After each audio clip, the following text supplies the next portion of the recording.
What happened is Kardec, when he noticed that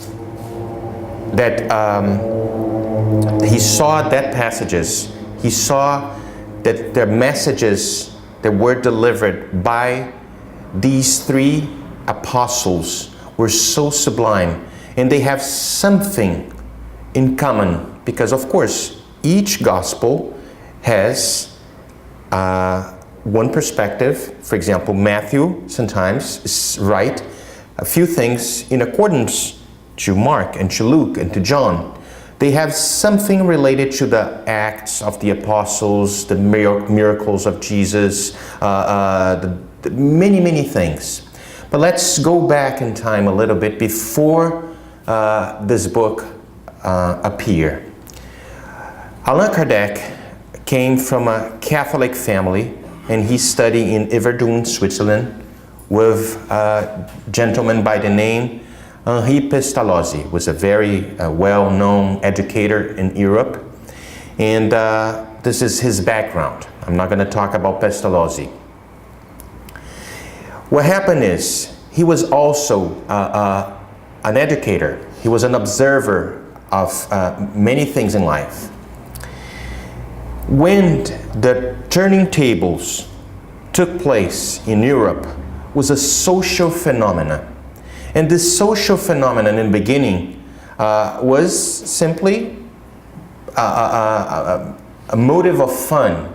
People get along in the salons of the friends of Europe to know about like questions like who I am going to marry, I'm going to be happy in the future, how is my I'm going to make money in the future. Like frivolous questions were asked to the spirits, to this table, and it took place. It took a lot of time to form the phrases, because in order to one phrase to be formed, you know, the table, they put like the alphabet, the letters, people get along around the table, and then the messages, letter A, letter B, until a phrase was formed. It took a lot of time.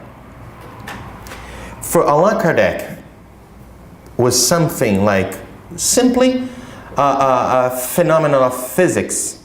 It could be magnetism, could be electricity, could be something that science couldn't explain back then. So he didn't give much attention to that specific phenomenon. Once he was invited by a very close friend, Mr. Fortier, and because he accepted his invitation and he saw that that phenomenon had something on the background, because it's possible for a table to move and to levitate. It could be some kind of physical phenomena. But when this table are answering questions in a very intelligent manner, and then we will see something that has to be coordinating all these movements. So he put together the Spirit's book. The first edition was launched with 400 and some questions, about like 500 questions. And then after that, a new edition was put together with 1,019 questions. But how this book, A Gospel According to Spiritism, came along? Because on the third part of the book, the Spirit's book, we see the Spirit's book is divided in 4 parts.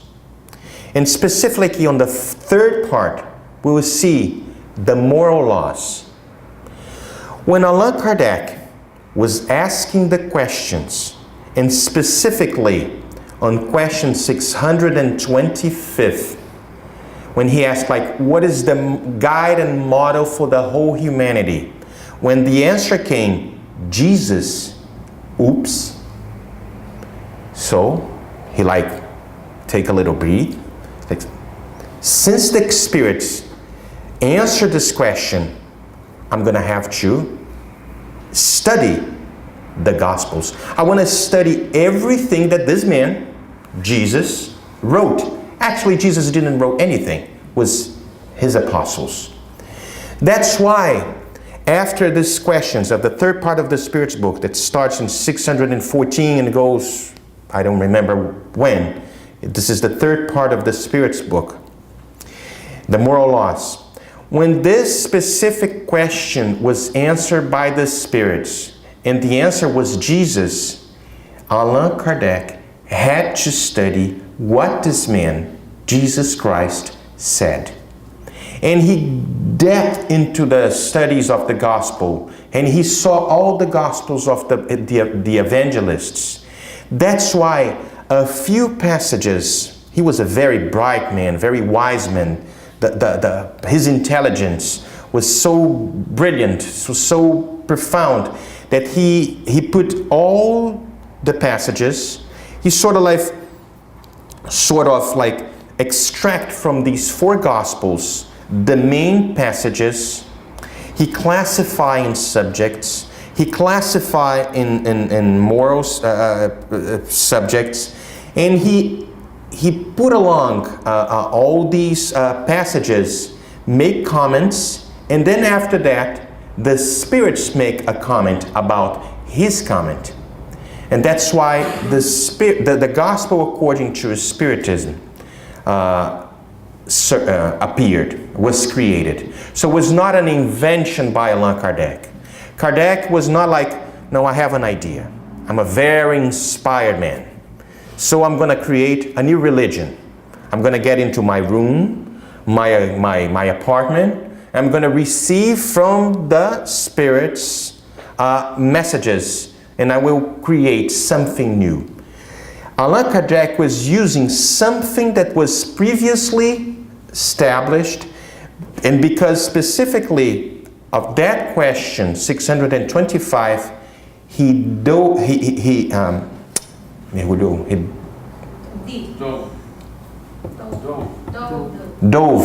into the gospel. Thank you. He dove into the gospels of the evangelists, specifically the New Testament. So we will see the gospel according to Spiritism as a third of the 5 books that comprise the Spirit's codification. We all know this. It's a compilation of teaching transmitted by high-order spirits, the spirits, about the Gospels, organized and commented on by Allan Kardec. I just said that. And derives from the third part of the Spirit's book, the Moral Laws. Contains the essence of the moral teachings of Jesus, as explained by the high-order spirits as our guide and role model. I put question 625. That's just because everything that I just said. So, the gospel also brings the explanation of the moral maxims of Christ in concordance with Spiritism and their application to the different circumstances of life. Okay. How can we come up with this conclusion? So how can we, why we are sure that these passages, these messages, were brought by high-order spirits, and it was not something that came from Allan Kardec's mind. If you go to the Gospel according to Spiritism, and you will see in the introductory part, in the introduction, you will see this part, the authority of the Spiritist doctrine, universal test of the Spirit's teaching. The only true guarantee for Spirit's teaching is in the overall agreement amongst revelations made spontaneously through a large number of mediums unknown to one another and in several places. Messages from many places, from many mediums that belong to many religions. We are not saying that these mediums were Christians. They were mediums that belong to many religions, many creeds, many spiritualist centers, because back then we don't have spiritist centers. So all these messages, they put together, Allan Kardec, and he select a few in order to codify this third book of the Spiritist codification. There's a footnote on the Gospel according to Spiritism, letting us know that the names of the mediums were not mentioned because the mediums didn't want their names to be disclosed. And in fact, a true medium that has his, when they are willing only to serve, and they had the idea, they truly had this in mind, that they were only doing a mechanical work. Nothing intellectual was coming from these mediums. It means they're simply writing the messages that came from the Spirit. So no intellectual weight was considered in the mind and in the heart of these mediums. That's why this footnote written by Allan Kardec, when he mentioned about the identity of these mediums. So mediums from everywhere start like being, these messages was going to Allan Kardec about the comments of that specific part of the Gospels, and then Kardec classified in a very intelligent manner in order to compile this book. We have the objective of this book. In the same introduction of the Gospel according to Spiritism, the subject matter contained in the Gospels may be divided into 5 parts. The ordinary events in the life of Christ. And we'll see this in the 4 Gospels, specifically in the 3 Gospels, because John was more transcendental. I don't know how to say this. It was a different gospel. The ordinary events of Christ, the miracles, the prophecies, the words that served for establishing the dogmas of the church, but the most important, the moral teachings. And you will see, although the first 4 have been the object of controversy, the last has remained unquestionable. Because we can fight, we can make a point. All these 4 above the moral teachings, we can simply disagree. I don't believe that Jesus went through that specific place. I don't believe that specific miracle took place. And it could be like the subject of many discussions. And maybe that's why we have so many Christian churches around the whole planet. Because I believe in this and I believe in that. But the moral teachings is the base of everything. Going on into introduction part, before this divine code, this belief itself bows down. It is the ground upon which all sects can meet, the banner under which all may take shelter, whatever their beliefs may be. For it has never been the object of religious dispute, which has always and in all places originated from matters of dogmas. If I'll ask a Catholic person, where is written the God's law? I think the Catholic person will say on the Bible and on the oral tradition of the church. That's his answer. If I'll ask for a Baptist people, a Presbyterian, where is written the God's law? On the Bible. He's not going to question. He's going to say like straight to the point. If I'll ask to a Jew, where is written the God's law? On the Torah. If I'll ask to a Muslim, he will say on the Quran. And we will see people that belongs to different beliefs mentioning books, specific books. When Allan Kardec, on the same moral part, the same moral laws, on the 3rd part of the Spirit books, asked on question 621, where is written the God's law?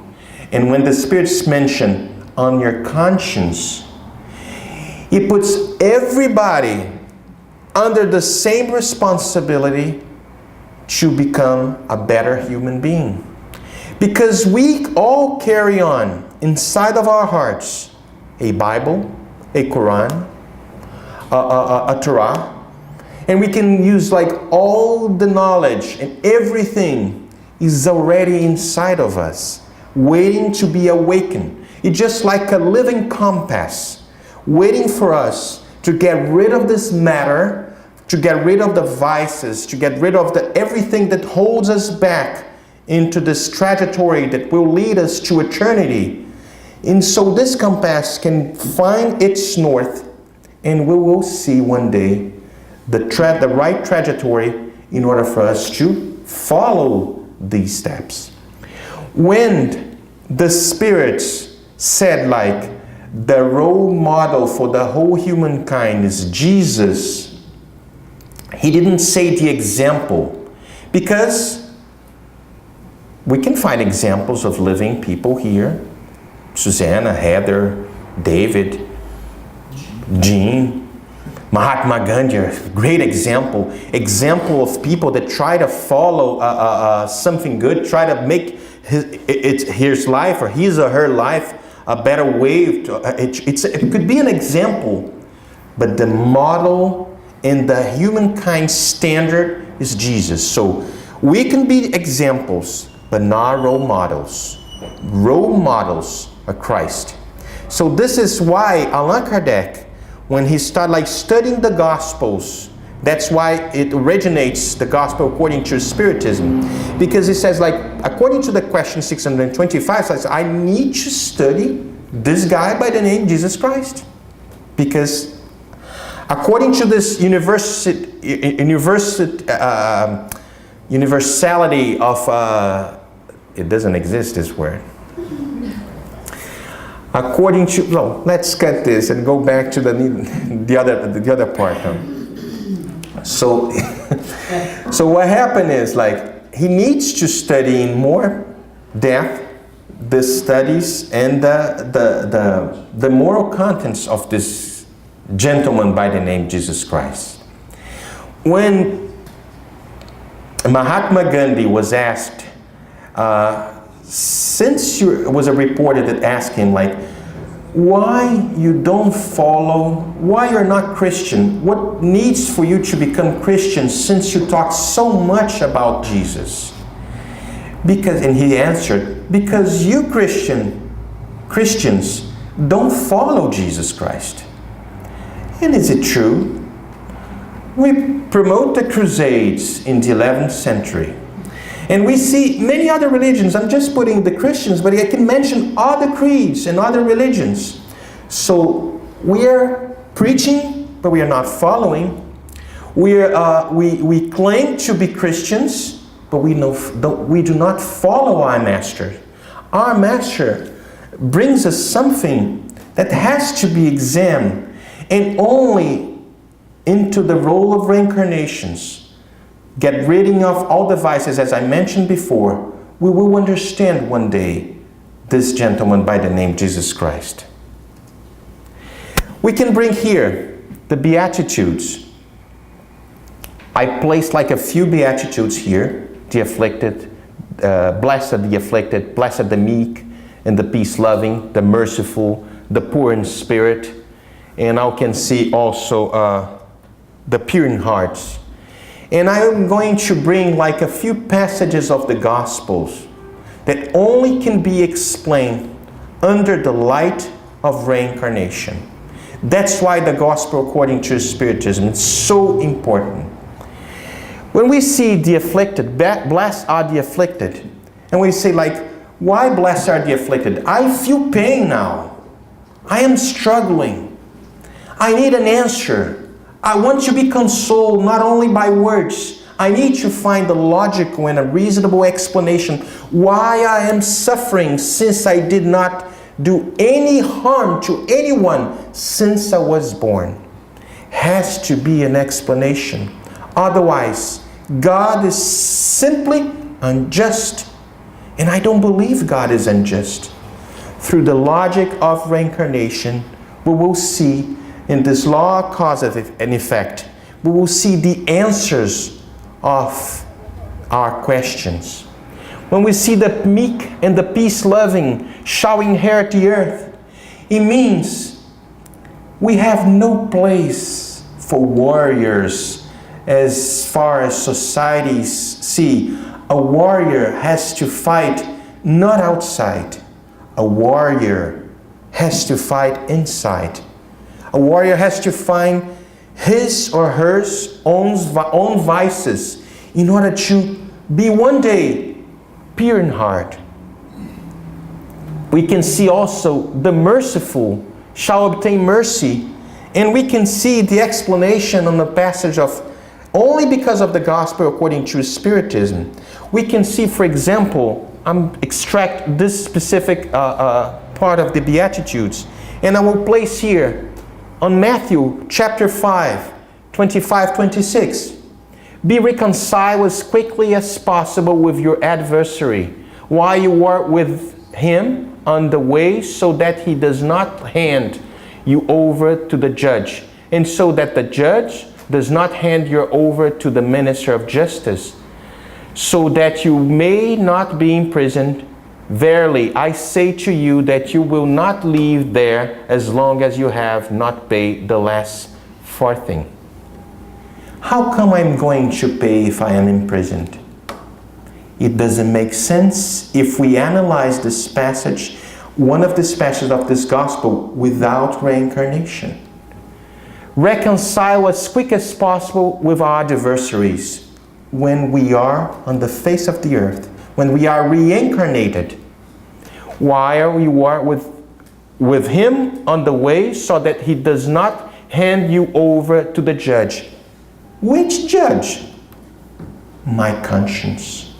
When I die, when I pass away, when I become a spirit, free of this body, my conscience, this law, because we saw that on 621 we see that God's law is written on our conscience, we will scream very loud, oh my God, I was pride, I was anger, I was like full of vices, and I didn't do this movement in order to ask for forgiveness, to reconcile with my adversary, my enemies.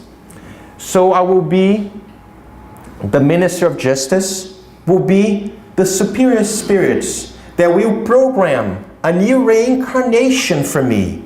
And then I will be in prison. And in this process again of reincarnation, until I pay the last dime, until I pay this money. This is just a passage that has to be add reincarnation in order for us to understand.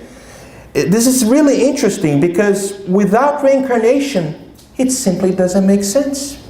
But now we know this imprisoning moment is a new life. The spirit will be imprisoned in a new body, sometimes with people that we are not getting along very well, in order for us to learn how to forgive, to get along, to understand that something greater, much greater behind this whole thing. Otherwise, God is simply unjust. Let's get another part. Blessed are the pure of heart. This is also in the Gospel according to Spiritism. I'm not going to explain all the Beatitudes because we don't have time. I'm simply extracting a few Beatitudes, and we will see under the light of Gospel according to Spiritism a logical explanation, so we can dive in and to see how it makes a lot of sense. On the Spirit's book, on question 11, Allan Kardec, this is the first part of Spirit's book. Will they ever be able, or say, the spirits, us, able to fathom the mystery of the divinity? And the spirits answer, when their spirit are no longer eclipsed by matter, and when they have finally purified themselves enough to be able to approach God, then they will see and comprehend God. And we'll see in that ladder, in this ladder that goes like, blessed are the pure in heart, so they shall see God. Pure in heart is like rid of everything that holds us back in this material, in this physical realm of life. We have the perspective, the feeling that this is the only realm of life that exists in the whole universe. We can see matter, and everything that we can touch, it's possible. Everything that we cannot touch and we cannot understand, it simply do not exist. This is how a simple man analyzes things. But we see in quantum physics that the amount of parallel universes, the amount of things that we don't know, we still don't know, are far, far beyond our comprehension at this moment. For example, if I touch this table, am I touching this table, grabbing this table? The atoms that comprises my hand, my skin, are actually touching the atoms that forms this podium? In fact, no. We have electrons with negative parts going around with all kinds of movements, and we have electrons here. The nucleus of the atom has positive parts, and the electrons are negative parts. Because equal charge repulse itself and equal charge attract itself, it will see the electrons here causing a false impression that we are touching the surface of this podium. In fact, the electrons here with negative charge and the electrons here with the negative parts of this podium are simply creating a false, an illusion that I am touching the podium. But if I can do this, we're not going to last to hear the last of this lecture, because we're going to create a fusion, a nuclear fusion, and maybe North Miami, it will not exist anymore because it will be a big explosion.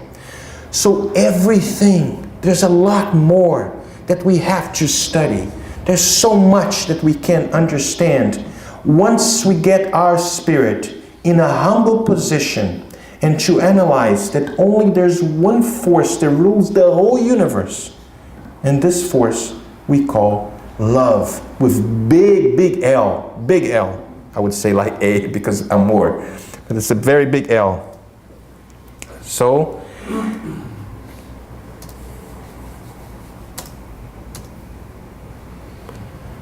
that's why we go back to this rule. This is also in the Gospel according to Spiritism. When, in this part, Jesus says, you shall love your love, because one of the prophets, one of the doctors of the law, asked Jesus, what is the greatest commandment? What is the law that rules the whole thing, the whole universe? And Jesus says, you shall love your Lord your God with all your heart, with all your soul, and with all your mind. This is the greatest and first commandment. And this is the second, which is similar to it. You shall love your neighbor as yourself. All the laws and the prophets are contained in these two commandments. All the laws and prophets are contained into these two commandments, not the other way around. So the prophets and all the prophets, the commands, has to be inside of this law of love. It's not the other way around. Everything that deviates from loving your neighbor and loving God, which is similar, it's not God's law. We know this is very difficult to understand at this moment because we are still in a infancy, spiritual infancy. I heard Susanna mentioning about sometimes we need things and we need answers right away. She mentioned about her two children, when they ask for something, they want the results right away, maximum tomorrow, right? So we all want some results today, maximum tomorrow. But this is a process that takes place according to reincarnation. We are going to be subject to trials, to obstacles, and we are going to one day Just like question 11 of the Spirit's book, see God, because we are going to get rid of everything that holds us back on the earth. That's why this book, Gospel According to Spiritism, it's so important.